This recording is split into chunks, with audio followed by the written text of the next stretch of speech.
kami dari kelompok 5 PGSD kelas 7B untuk melakukan pengenalan lapangan persekolahan UTK tahun 2022 yang bertempatan di SDN Bayangkari, Kota Serang. SDN Bayangkari yang berada pada Kota Serang telah terakreditasi A. Berikut adalah profil SDN Bayangkari.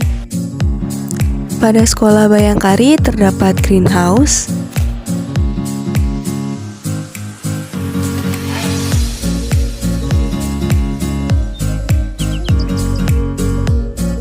menyediakan tempat mencuci tangan untuk warga sekolah,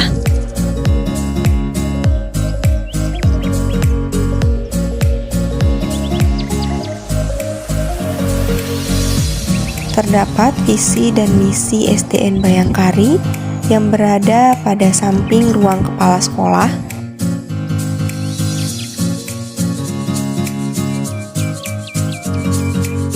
Terdapat banyak piala prestasi SDN Bayangkari di ruang kepala sekolah.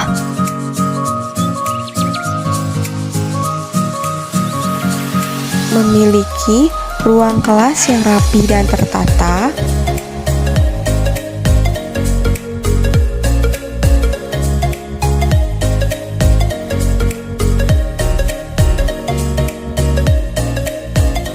SDN Bayangkari memiliki 538 siswa dan memiliki 20 guru beserta kepala sekolah. SDN Bayangkari memiliki 2 lantai pada sekolahnya.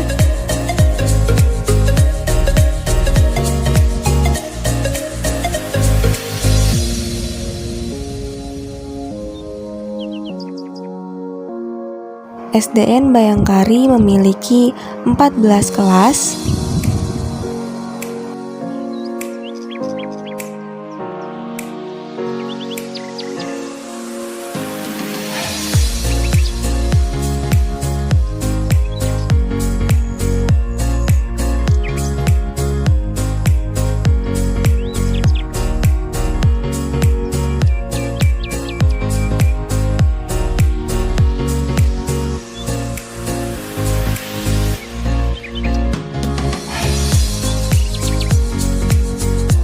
terdapat lab komputer pada SDN Bayangkari.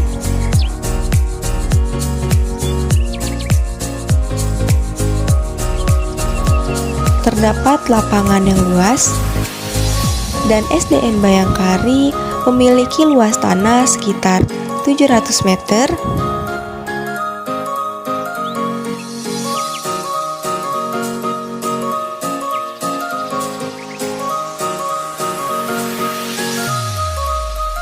Terdapat perpustakaan,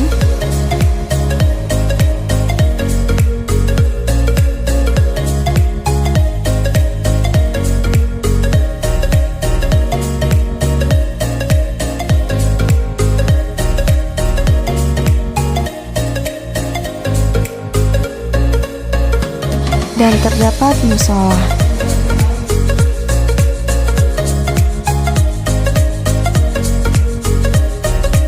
SDN Bayangkari memiliki kantin sekolah yang bersih dan sehat, memiliki 4 toilet siswa dan 2 toilet guru. Sebelumnya izin memperkenalkan diri, saya satu kelas C dari depan saya. Ya, di sini kita akan sedikit wawancara terkait hal-hal seputar di sekolah ini, kelasnya, jumlah siswa, jumlah guru. Sebelumnya saya mau memperkenalkan diri dulu. Bismillahirrahmanirrahim. Assalamualaikum warahmatullahi wabarakatuh. Saya Haja Hukaidah, SPDM. Tugas di sini dari Januari 2017 sampai sekarang mau berjalan 5 tahun. Dan di sekolah ini memiliki ruang kelas 14 dengan tambah ruang perpus. Gurunya yang mengajar itu ada 20. Itu berikut yang lagi penelitian. Tapi 20 dikurangi 3 sebenarnya cuma 17.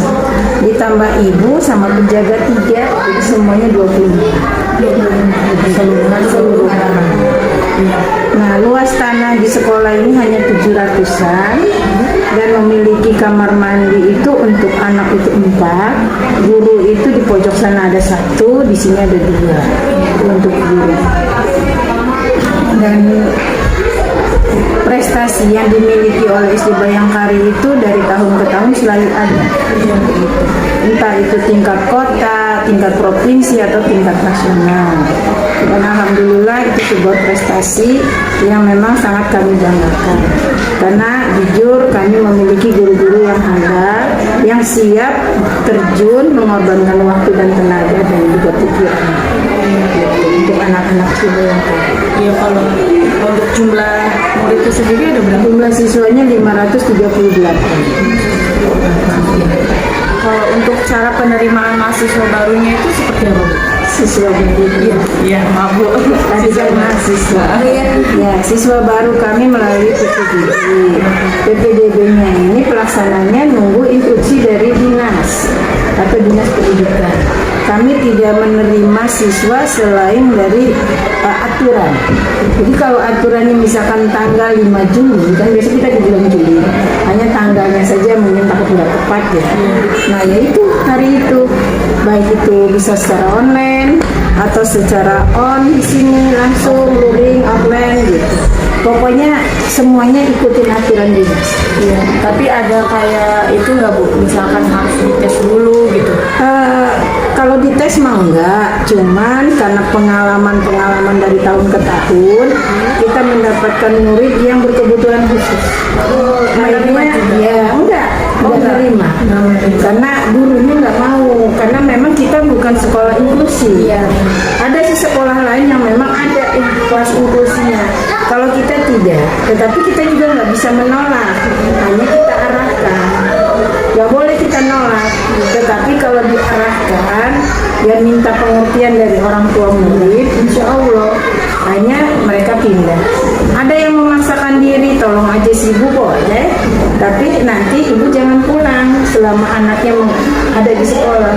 Dan kenyataannya bikin semua nangis. Ada yang dipukul, ada yang dicubit, karena juga anak inklusi. Ya kan, banyak bergerak kemana-mana, akhirnya gurunya kewalahan. Gitu aja saya jelaskan bagaimana ibu baiknya. Dan dari awal juga sudah saya sampaikan, kami tidak memiliki kelas inklusi. Kalau ada kelas inklusi, ibunya itu akan tahu bagaimana menangani anak seperti itu. Lah kalau ini ya setahu-tahunya aja, karena nggak pernah ada sosialisasi, nggak pernah kita mempelajari anak inklusi. Kalau inklusinya mungkin cuma duduk, diam, mengikuti, ini kita juga tidak bisa mendeteksi pada saat itu. Makanya mulai tahun yang lalu kita ya melihat wujudnya dulu, sambil ya sedikit-sedikit, ini angka berapa, ini bacanya apa. Kalau nggak bisa baca, kalau mau usianya sudah memenuhi syarat, tetap kami terima, yang penting anaknya normal gitu. Kita hanya melihat dari sisi normal dan tidaknya anak itu aja. Tapi kalau untuk urusan mau bisa baca atau tidak bisa itu nggak masalah, karena memang di TK itu kan sebenarnya kalau secara mekanisme tidak dituntut untuk bisa baca. Bisa baca itu adanya di SD. Cuman zaman sekarang orang tuanya yang nafsu, yang luar biasa. Pengennya anak tuh TK tuh sudah bisa hafalan doa ngaji, ya kan, sudah bisa baca. Jauh-jauh anak saya gitu. Cucu saya itu luar biasa. Ini paling ini ibu di sini untuk jumlah ekstrakurikulernya itu ada berapa ya? Sebenarnya ekstrakurikulernya itu lumayan banyak. Hanya terkadang kebutuhannya itu selagi mau lomba saja, karena memang diberatkannya ke pengetahuan. Ya, apalagi kan kemarin habis 2 tahun. Iya kan, jadi akhirnya hijaunya itu pelajaran gitu. Kalau sebelumnya sih baik itu olahraganya ya, dari bulu tangkis, dari mulai berbanaknya gitu, atau marawis, terus berenang, pencak silat gitu. Itu semuanya ada, pocilnya gitu. Pramuka mah apalagi tuh, makan wajib ya. Iya. Pramuka, tapi ya gitu. Karena gurunya kadang-kadang, Bu izin ya Bu, saya nggak melatih pramuka karena kita ada les tambahan. Anak-anaknya juga mungkin capek, saya juga ini. Karena apa, kita belum dapat mencapai target nih Bu, sudah. Kan namanya juga ekstra. Iya. Tapi insya Allah ke depan kita sedang ya perlahan demi perlahan kembali normal. Terus untuk jumlah kelas Sudah 14 kelas atau 14 ronde. Kalau untuk sarana dan prasarananya itu adanya seperti apa nih, kayak misalnya perpustakaan gitu? Perpustakaan ada, walaupun di ruang kelas. Buku juga lumayan banyak. Malah kita ada di situ ada warung baca ya. Iya. Itu baru dikasih dari BPR. Jadi anak-anak nabung, kita diberi itu. Saya yang menyimpan. Lalu kalau untuk UKS juga kan karena murid kita banyak, akhirnya ruang UKS dipakai untuk ruang kelas. Nah, ada musola juga hasil swadana dari masyarakat, dari wali murid, alhamdulillah. Ada pos kambing, lapangan juga, lapangan itu dulu kumuh, penataan bunga. Karena kita sudah menuju ke adiwiyata mandiri. Dan kebetulan pembinaannya itu sekota Serang Pak Haji Iman. Dan satu-satunya sekolah yang menuju adiwiyata nasional itu baru sekolah ini di tahun 2015. Mungkin itu aja sih Bu yang kita tanya terkait hal-hal apa saja gitu yang ada di sekolah, mungkin cukup sih. Mungkin diakhiri ya Bu ya. Terima kasih untuk segala informasinya, terima kasih juga udah menerima kita gitu. Ya, waktunya ya Ibu. iya. Iya. Ini kelas yang bisa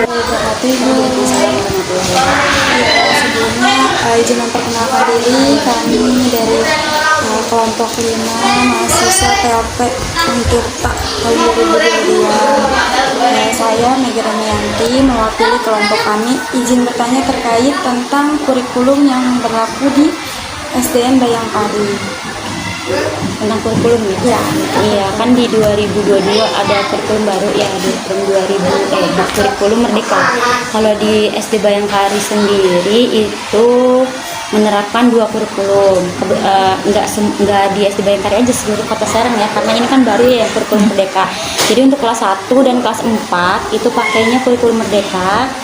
2, 3, 5 dan 6 pakainya kurikulum 2013. Itu ada perbedaan secara signifikan nggak Bu antara kurikulum 2013 dengan kurikulum Merdeka? Beda banget ya. Kalau untuk cara mengajar itu tergantung gurunya masing-masing ya. Cuman beda banget kalau saya ngerasain ya gitu tuh ya. Kalau kurikulum Merdeka itu kalau mau disamakan gitu tuh mirip dengan KTSP dulu. Mirip dengan KTSP kan dari tema. Kemudian kalau di 2013 kan tema tuh ya, per tema 1, tema 2, muatannya ada di tema. Jadi muatan pelajaran dibalut dengan tema. Nah, kalau di kurikulum Merdeka itu balik lagi ke pelajaran. Jadi temanya dibalut dengan pelajaran gitu. Jadi kembali lagi ke mata pelajaran. Jadi per pelajaran aja udah matematika, PK, pendidikan Pancasila sekarang jadinya. Itu kemudian matematika dan lain sebagainya, pokoknya udah dipecah per pelajaran aja. Terus yang menjadi ciri khas ya, kalau saya bilang menjadi ciri khas kurikulum Merdeka itu yang P5 itu proyek penguatan profil pelajar Pancasila itu ada di situ kan. Kalau misalkan kurikulum 2013 kan di pendidikan karakter itu. Jadi ini untuk karakter dan proyek-proyek dan lain sebagainya itu ada di P5. Nah, terkait kurikulum Merdeka kan dilaksanakan di kelas 1 dan kelas 4. Apakah Ibu mengajar di kelas tersebut? Iya, mengajar di kelas 4. Ibu kebetulan mengajar di kelas 4. Nah, selama Ibu mengajar tuh kelebihan kekurangan yang Ibu rasa di kurikulum Merdeka? Kelebihan kekurangannya lebih enak sih ya. apa sih lebih apa namanya, kita bisa lebih fokus untuk mengajar, jadi per pelajaran gitu kan. Kalau dulu kan di kurikulum 2013 kan tema tuh ya, jadi satu tema ada 4 subtema, satu subtema ada 6 pembelajaran. Nah, satu pembelajaran itu ada banyak ya, berkesinambungan gitu kan. Kalau misalkan di kurikulum Merdeka, kalau saya ngerasanya lebih enak, jadi fokus nih. Kalau misalkan satu hari pelajarannya misalkan tentang IPA selama 2 jam pelajaran 2 JP gitu, udah kita fokus IPA aja gitu. Nanti selesai 2 JP IPA, nanti istirahat misalkan gitu ya, nanti pelajaran lainnya berarti ganti fokus ke situ gitu. Sistem penilaian juga lebih enak kalau saya. Cukup sih Bu. Terima kasih. Kegiatan awal pembelajaran.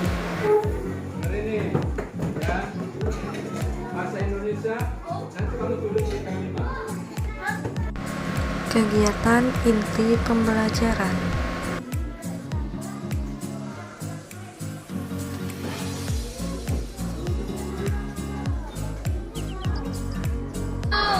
Kegiatan penutup pembelajaran.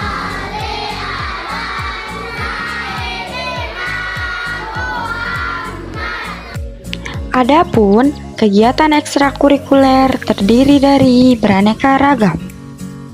Pertama, pencaksilat.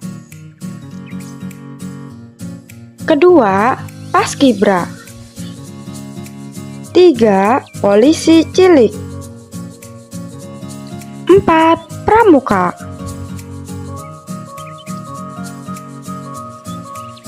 Adapun beberapa program kegiatan sekolah yang sering dilakukan. Yang pertama, latihan upacara kenaikan bendera merah putih.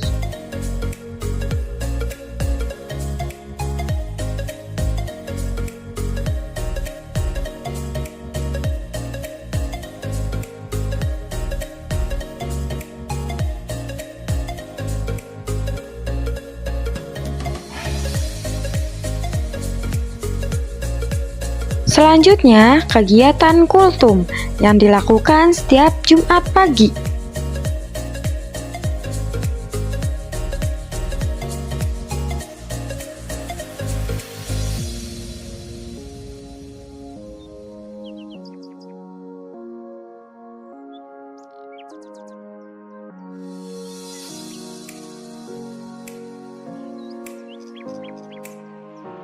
Adapun program kegiatan Pawai Maulid yang dilaksanakan setiap 1 tahun sekali.